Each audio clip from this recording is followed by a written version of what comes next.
Dear students, आपण बघत होतो क्रोमोझोमल थेअरी ऑफ इनहेरिटन्स. यापैकी आपण एक क्वेश्चन बघितला होता, why Mendel's work was remained unnoticed or unrecognised. याविषयीची सगळी चर्चा आपण केलेली आहे. आता याच्या पुढचा भाग बघूयात. आता पुढचा भाग बघा. क्रोमोझोमल थेअरी ऑफ इनहेरिटन्समध्ये पुढं काय सांगितलेलं आहे यामध्ये 3 शास्त्रज्ञांची नावं सांगितलेत. हुगो दी फ्रीज, कोरेन्स आणि फॉन टेसरमॅक. हे 3 शास्त्रज्ञ आहेत की यांनी बघा मेंडेलनं जे वर्क केलं ते खूप आधी केलेलं आहे. त्याच्यानंतर 1900च्या सुमाराला ह्या तिघांनी पण मेंडेलनं जे जेनेटिक्सवरचं वर्क केलं त्यावरती वर्क केलं.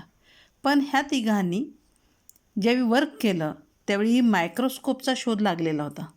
अंडर मायक्रोस्कोप सेल ऑब्झर्व केलेली होती.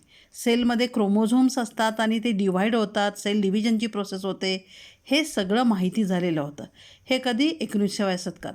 तर त्यावेळी हे सगळं माहिती झाल्यानंतर पुन्हा ह्या तिघांनी जे मेंडेलने एक्सपेरिमेंट केले तेच केले आणि त्यात सगळ्या बाबी शोधून काढल्या.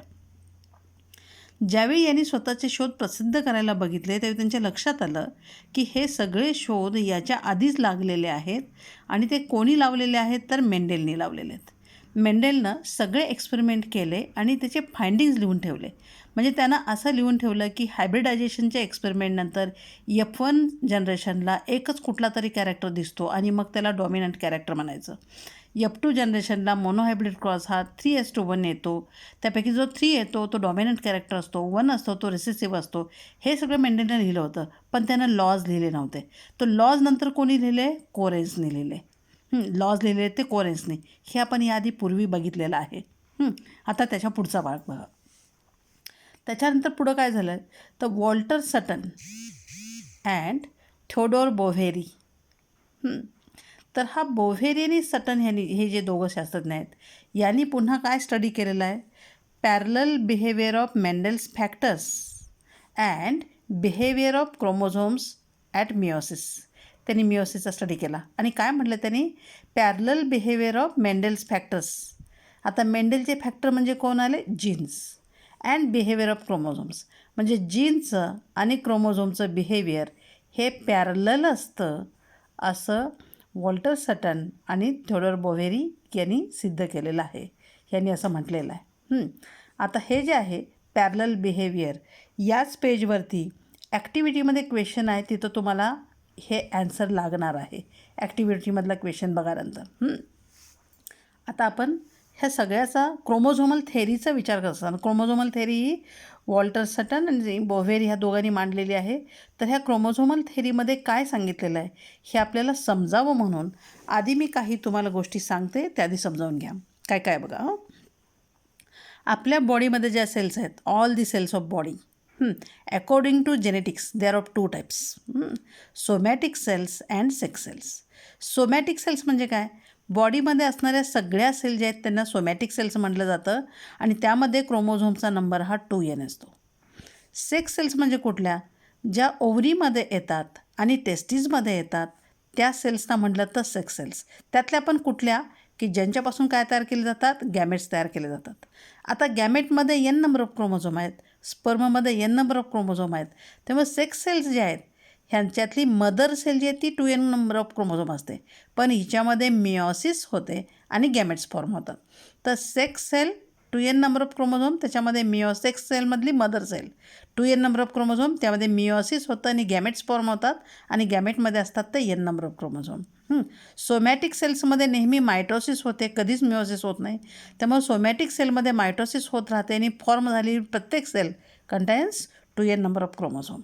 तर बॉडी सेल्सला सोमॅटिक सेल्स आणि सेक्स सेल्स अशा 2 भागामध्ये आपण विभागून घेऊयात. सोमॅटिक सेलमध्ये 2n नंबर ऑफ क्रोमोझोम असणार आणि सेक्स सेल्सपैकी गॅमेट्स ज्या आहेत त्या गॅमेट्समध्ये n नंबर ऑफ क्रोमोझोम असणार. हा कन्सेप्ट समजून घ्या. हा कन्सेप्ट आपल्याला पुन्हा पुन्हा लागणार आहे. Somatic cells and sex cells. पुढं आता यानंतर एक कन्सेप्ट क्लिअर करायचा आहे की जे पुस्तकामध्ये दाखवलेलं आहे ते आधी तुम्हाला मी एक्सप्लेन करते, तुम्हाला समजतं आहे का बघा. ॲक्टिव्हिटी इथे एक दिलेली आहे बघा. ह्या ॲक्टिव्हिटीमध्ये काय म्हटलेलं आहे बघा. ही एक सेल दाखवलेली आहे. की जिच्यामध्ये मिओसिस होताना दाखवलं आहे. म्हणजे ही ही ही गॅमेट मदर सेल आहे बरं का. हे जे फॉर्म झालेले आहेत यांना म्हणायला पाहिजे गॅमेट्स, बरोबर आहे, हे गॅमेट्स. मग गॅमेट ज्या सेलपासून झाली ती गॅमेटची ही मदर सेल आहे. ही मदर सेल जी असते तिच्यामध्ये 2n नंबर ऑफ क्रोमोझोम असतात. आता ह्या 2n नंबर ऑफ क्रोमोझोमपैकी 2n नंबर ऑफ क्रोमोझोमपैकी एक क्रोमोझोमचा पेअर इथं दाखवलेला आहे बघा. 2n म्हणजे पेअर, बरोबर आहे. जसं की ह्युमन बिईंगमध्ये 46 क्रोमोझोम असतात, म्हणजे 23 पेअर्स असतात. त्यापैकी एक पेअर इथं दाखवलेली आहे बघा. तुमचं कदाचित असा गैरसमज होईल की ही एक पेअर आहे आणि ही एक पेअर आहे, असं नाही आहे. तर मग काय आहे, तर ही एक पेअर आहे. म्हणजे जसा हा क्रोमोझोम आहे तसा सेम हा क्रोमोझोम आहे, त्यामुळे ही क्रोमोझोमची पेअर आहे. मग ह्या दोन क्रोमोझोमना आपण म्हणतो होमोलोगस क्रोमोझोम, कारण स्ट्रक्चरली सिमिलर आहेत ते आणि जेनेटिकली सिमिलर आहेत. होमोलोगस क्रोमोझोमची डेफिनेशन आपण बघितलेली आहे बघा. तर हा होमोलोगस क्रोमोझोमचा पेअर आहे. आता ह्यामध्ये मिओसिस फर्स्ट होते आणि मिओसिस फर्स्ट झाले की होमोलोगस क्रोमोझोमचे दोन जे क्रोमोझोम होते पेअरमधले, तर पेअरपैकी एक क्रोमोझोम एका बाजूला गेला आणि दुसरा क्रोमोझोम दुसऱ्या बाजूला गेला. म्हणजे मिओसिस फर्स्ट संपते तेव्हा क्रोमोझोमचा नंबर बघितला तर after first division there are n number of chromosome असं म्हणायला लागेल आपल्याला. त्यानंतर काय होतं आहे, मिओसिस सेकंड होते. मिओसिस सेकंड झाली की मग हा जो एक क्रोमोझोम होता, होमोलोगस क्रोमोझोमपैकी एक क्रोमोझोम, याच्याकडं डबल जेनेटिक मटेरियल आहे आणि ते डबल जेनेटिक मटेरियल जे आहे ते सेपरेट होतं आणि म्हणून मग हे तर एक एक क्रोमोझोम सेपरेट झाला. ह्यातले पण डबल जेनेटिक मटेरियल ते सेपरेट होतं म्हणून हे क्रोमोझोम सेपरेट झाले. नंबर बघितला तर इथं 2n नंबर येणार, इथं n नंबर येणार आणि इथं पण n नंबर येणार. पण इथं डबल जेनेटिक मटेरियल आहे, नंबर n आहे. इथं डबल जेनेटिक मटेरियल आहे, नंबर n आहे. मग डबल जे होतं ते सिंगल झालं आणि इथं पण n नंबर ऑफ क्रोमोझोम आले. म्हणजे बघा, from a single cell 4 cells are produced in meiosis. This cell contain 2n number of chromosome. These all gametes, they contain n number of chromosome. हे जरा तुम्हाला समजतं आहे का बघा. हे एवढं जरा समजून घ्या, कारण हे दोन क्रोमोझोम वेगवेगळ्या कलरमध्ये दाखवल्यामुळं आपल्याला असं वाटतं इथं की ही एक पेअर आहे आणि ही एक पेअर आहे. तसं नाही आहे. हे दोन्ही मिळून एक पेअर आहे. 1 पेअर ऑफ होमोलोगस क्रोमोझोम आहे. या क्रोमोझोमवरती जी जेनेटिक इन्फॉर्मेशन आहे तीच सगळी जेनेटिक इन्फॉर्मेशन या क्रोमोझोमवरती आहे. म्हणजे हा क्रोमोझोम जर काही जीन्स कंटेन करतो आहे आणि ते जीन्स काही ठराविक बॉडीचे कॅरेक्टर्स कंट्रोल करत आहेत, तर तशाच पद्धतीचे जीन्स तसेच कॅरेक्टर कंट्रोल करणारे जीन इथं पण आहेत. फक्त समजा इथं समजा अक्झाईल फ्लावर हा कॅरेक्टर कंट्रोल करणारा जीन असेल, तर इथं पण फ्लावरची पोझिशन कंट्रोल करणारा जीन आहे, पण ते टर्मिनल फ्लावर असेल. पण काय झालं की फ्लावर पोझिशन कंट्रोल करणारा जीन येत आहे, फ्लावर पोझिशन कंट्रोल करणारा जीन येत आहे.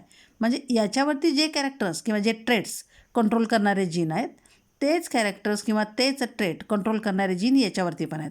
म्हणून ह्या दोघांना म्हणतो आहे आपण होमोलोगस क्रोमोझोम. तुम्हाला हा मिओसिसचा भाग जो आहे तो समजला आहे का बघा. तर ह्या पद्धतीने ही मिओसिसची प्रोसेस आहे. आता जाऊया आपण कशाकडं, तर क्रोमोझोमल थेअरी ऑफ इनहेरिटन्स यामध्ये काय म्हटलेलं आहे. तर सटन आणि बोव्हेरी ह्या दोघांनीही क्रोमोझोमल थेअरी ऑफ इनहेरिटन्स सांगितलेली आहे. तर ही समजावी म्हणून परत अजून एक फिगर मी इथं ॲड करते बघा. इथं मी काय दाखवलं बघा, हा मेल आहे आणि ही फिमेल आहे. मेलमध्ये टोटल नंबर ऑफ क्रोमोझोम काय असणार, 2n नंबर. फिमेलमध्ये टोटल नंबर ऑफ क्रोमोझोम काय असणार, 2n नंबर. मग सेक्स सेल जे आहेत, सेक्स ऑर्गन जे आहेत म्हणजे टेस्टीजमध्ये काय होणार, meiosis. From a single cell 4 gametes are produced, बरोबर आहे. फिमेलमध्ये ओव्हरी असणार, ओव्हरीमधली ही सेल आहे. हिच्यामध्ये किती आहेत, 2n नंबर ऑफ क्रोमोझोम आहेत. आता हे क्रोमोझोम मिओसिसमध्ये सेपरेट होणार आणि मिओसिस सेकंड ज्यावेळी होईल, त्यावेळी काय तयार होईल, 4 गॅमेट्स तयार होतील. तर हे गॅमेट्स, हे मेलमधले हे 4 स्पर्म्स आहेत, फिमेलमधले हे 4 एग्ज आहेत. समजा हे एग ह्या स्पर्मनी फर्टिलाइज केलं तर मग त्याच्यापासून काय तयार होईल, झायगोट. आणि या झायगोटपासून काय होईल, न्यू इंडिव्हिज्युअल तयार होईल, म्हणजे झायगोट तयार होईल. म्हणजे ऑफस्प्रिंग तयार होतील. म्हणजेच काय बघा, हे पॅरेंट्स आहेत आणि हे ऑफस्प्रिंग आहे. तर गॅमेट्स जे आहेत ते म्हणजे मधली लिंक आहे. हे काय म्हणलो आपण, पॅरेंट्स. हा काय झाला, ऑफस्प्रिंग. कारण पॅरेंट्सनी काय प्रोड्यूस केले, गॅमेट्स प्रोड्यूस केले. फिमेल पॅरेंटनी हे एग प्रोड्यूस केले, मेल पॅरेंटनी हे स्पर्म प्रोड्यूस केले.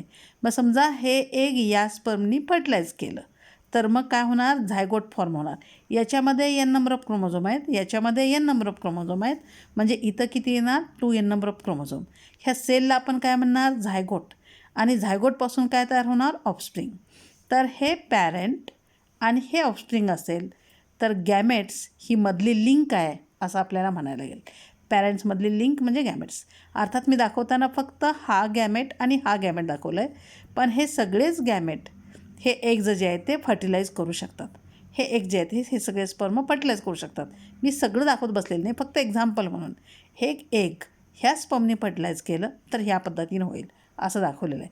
हे तुम्हाला समजलं का बघा. हे समजलं असेल तर मग आता क्रोमोझोमल थेरी जे काही सांगते ते समजायचं सोपं जाईल. बघा काय म्हटलं आहे, this theory states that chromosomes are present in pairs in somatic cell. Somatic cell तुम्हाला माहीत झालेला आहे. 2n number of chromosome present in pairs म्हणजे 2n number. During gamete formation homologous chromosomes pair, त्यांचं पहिल्यांदा पेअरिंग होतं, सेग्रिगेट एकमेकापासून सेपरेट होतात, ॲसॉर्ट independently during meiosis. हा भाग आपण बघितला, पुस्तकातली फिगर मी तुम्हाला सांगितली. Thus each gamete contains only 1 chromosome from a pair, म्हणजे contains n number of chromosome. समजलं का? Nucleus of the gamete contain chromosomes which carry all hereditary traits. सांगितलं मी तुम्हाला हे. ऑल हेरिडेटरी ट्रेट्स क्रोमोझोम्सवरती कॅरेक्टर्स आहेत ना. Male and female gametes that is sperms and egg carry all the hereditary traits, कारण त्यांच्यामध्ये n नंबर ऑफ क्रोमोझोम आहेत. They are the link between parents and offsprings, हेही सांगितलेलं आहे. The fusion of haploid male gamete and haploid female gamete restores diploid number of chromosomes of this species. वाक्य कळलं का बघा. ऑफस्प्रिंगमध्ये किती नंबर आले क्रोमोझोम, तर 2n नंबर आले. म्हणजेच the fusion of haploid male and female gamete restores diploid number of chromosomes of a pair. इथं फक्त एवढं ॲड करते. इथं आपण एक्झाम्पल म्हणून एकच होमोलोगस पेअर दाखवलेला आहे. जर ह्युमन बिईंगचा असेल तर इथं किती क्रोमोझोम दाखवायला पाहिजेत, तर इथं 46 क्रोमोझोम दाखवायला पाहिजेत. इथं किती दाखवायला पाहिजेत, 46 दाखवायला पाहिजेत.